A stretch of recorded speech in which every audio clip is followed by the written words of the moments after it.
O comunicador eclesiástico entrando na sua casa. Obrigado pelo seu carinho, obrigado pela sua audiência. Isso. Sintonia, harmonia, felicidade. Seja firme, seja forte, seja fiel e seja feliz. Eu sou Eduardo Amâncio, comunicador eclesiástico, o único do estado de Pernambuco, que vem trazer para você. Obrigado pelo seu carinho, obrigado pela sua audiência. Deus abençoe. Permita entrar na sua casa e nós possamos estar interagindo a partir da ação evangelizadora aqui na TV Nova. Por quê? Porque o meu lugar é o céu. É isso aí, é lá que eu quero morar. É isso, vamos evangelizar nesse período do mês de agosto, mês das vocações. Chegou o mês vocacional e no próximo domingo celebre o Dia do Padre. Então, atenção, paróquias do Vicariato, do Recife, Olinda, Jaboatão. Então, domingo é o dia do sacerdote. Então vamos rezar pelos padres da sua paróquia, os padres dos vicariatos, vamos rezar pelo nosso bispo. Valorize o padre da sua paróquia, reze pelo padre da sua paróquia, ajude o padre da sua paróquia e motive ele a fazer um bom desempenho pastoral. Às vezes nós leigos queremos ser, muitas vezes, ocupar os melhores lugares, mas a gente não percebe a dificuldade de um sacerdote. Quando termina uma missa, 4, 5 missas, 5 homilias, 5 pessoas para atender, e depois no fim do dia ele está altamente cansado e a gente às vezes quer exigir demais. Mas o sacerdote também, ele tem o dever de servir. Eu vim para servir. É isso que Nosso Senhor nos ensinou ao sacerdote. Ele tem o papel de ser servidor. E a gente agradece nossos amigos e parceiros que estão sempre conosco. A Arcol, festas e confeitaria, tudo para a sua festa você encontra na Arcol. Também Quimilab, produzindo com qualidade desde 94. Apostolado litúrgico das Irmãs Pias Discípulas do Divino Mestre no centro do Recife. E também Armazém Coral, materiais de construção sempre perto de você. A mais nova loja você encontra no centro do Paulista. Tudo cabe muito bem no seu bolso em 10 vezes no cartão de crédito. Vá lá e compre tudo baratinho que cabe no seu bolso. A melhor loja de construção é o Armazém Coral, materiais de construção, tá certo? É isso aí, o meu lugar é o céu, é lá que eu quero morar. E vamos rezar, começar o nosso programa pedindo a proteção da Santíssima Trindade, em nome do Pai, do Filho, do Espírito Santo. Amém. Vamos acompanhar agora, cadê aqui? Mateus 13. Pegue sua Bíblia, no Evangelho, nos 4 evangelistas, e vamos lá em Mateus 13. Mateus 13. Achamos aqui. Mateus 13, do 54 ao 58. Mateus 13, do 54 ao 58. Diz o seguinte: pela cruz da glória, trevas e luz ao construir a comunidade. Jesus e sua própria terra diz o seguinte para nós. Quando Jesus terminou de contar essas parábolas, partiu dali. Ele foi para a sua própria cidade e se pôs a ensinar nas sinagogas, de modo que ficaria admirados. Diziam: de onde lhe vem essa sabedoria, esses milagres? Ele não é filho do carpinteiro, né? Sua mãe não se chama Maria? E seus irmãos são Tiago, José, Simão e Judas? E suas irmãs não estão todas conosco? De onde então vem tudo isso? E mostravam-se chocados com ele. Jesus, porém, disse-lhe: um profeta só não é valorizado em sua própria cidade e sua própria casa.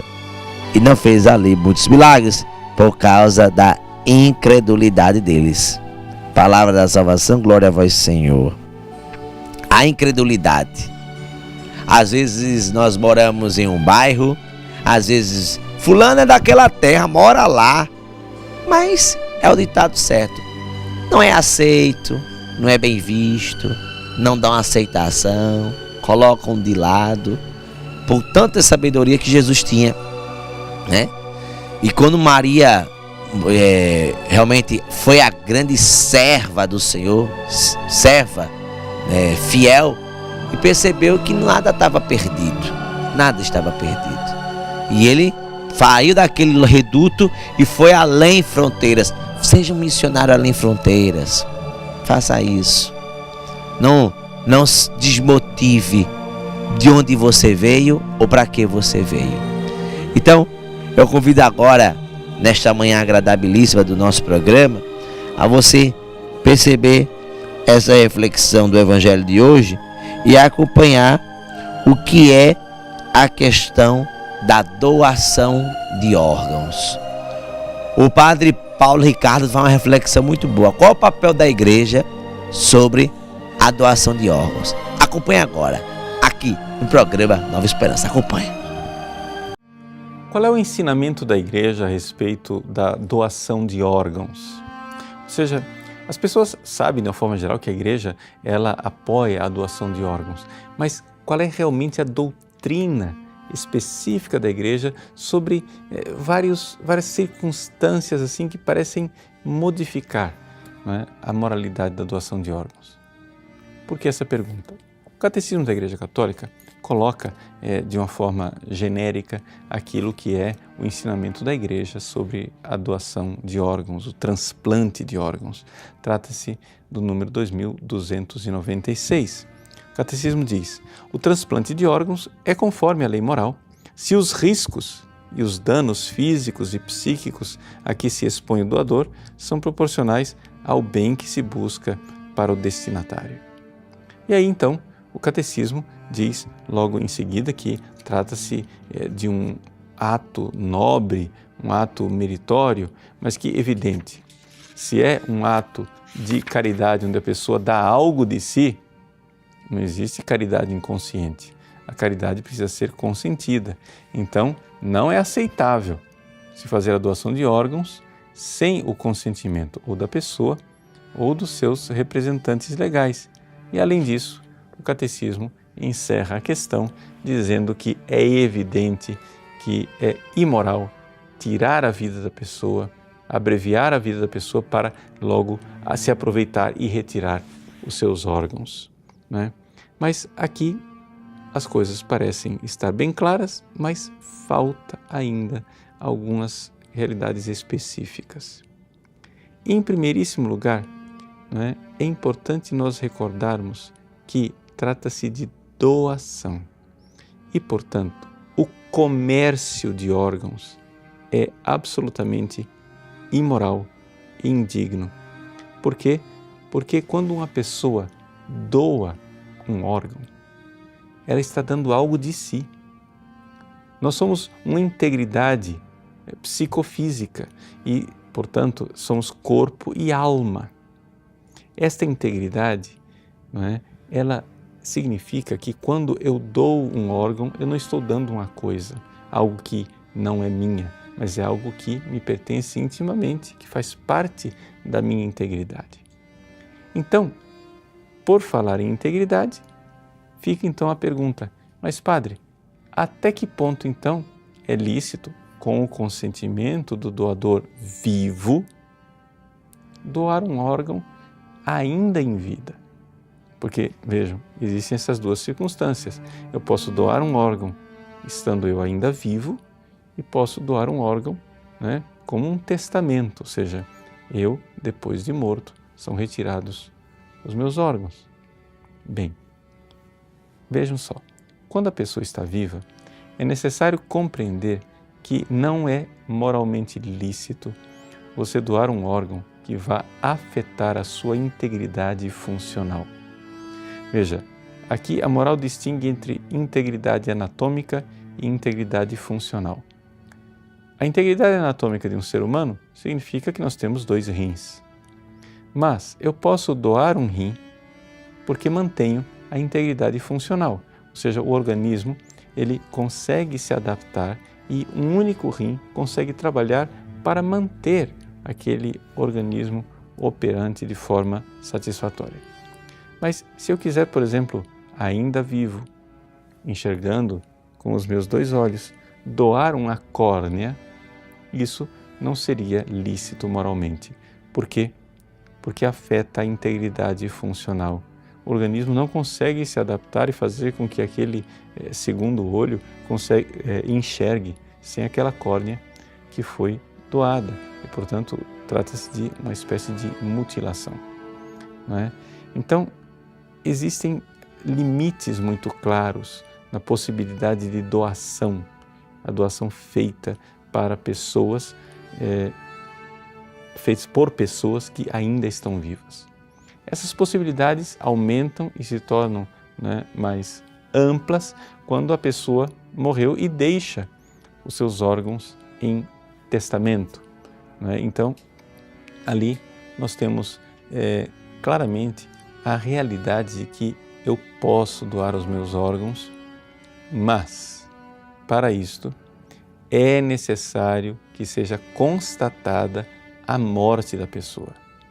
É totalmente imoral provocar a morte da pessoa ou retirar os órgãos, não é? Estando a morte iminente, mas ainda não acontecida. Eu sei que é muito mais fácil, né, retirar os órgãos com a pessoa ainda viva, no sentido de que os órgãos se preservam mais e a possibilidade deles serem implantados com sucesso aumenta. Mas isso é absolutamente imoral, porque é a instrumentalização de uma pessoa e nós não somos senhores da vida e da morte. Não podemos dar a morte a alguém. Quando uma equipe médica faz uma coisa dessa, ela está transgredindo uma fronteira onde o ser humano deveria cessar a sua atividade e deixar para aquele que é o Senhor da vida. Além disso, um último ponto é você compreender que nem todos os órgãos podem ser doados, mesmo que a pessoa esteja morta. Existem órgãos que carregam a identidade da pessoa.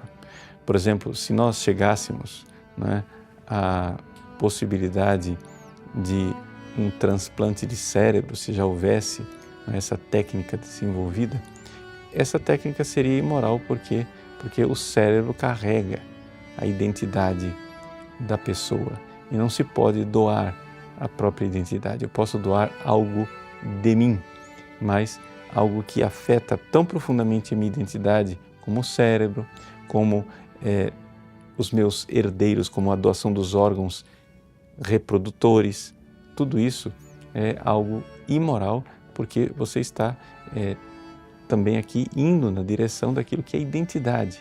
Você não está doando algo de si, você está doando a sua identidade, né? E isso não é possível, não é moralmente possível. Se você quiser aprofundar esse tema, o Papa São João Paulo II fez um discurso a respeito do transplante de órgãos para o 18º Congresso Internacional sobre Transplantes de Órgãos, no dia 29 de agosto do ano 2000.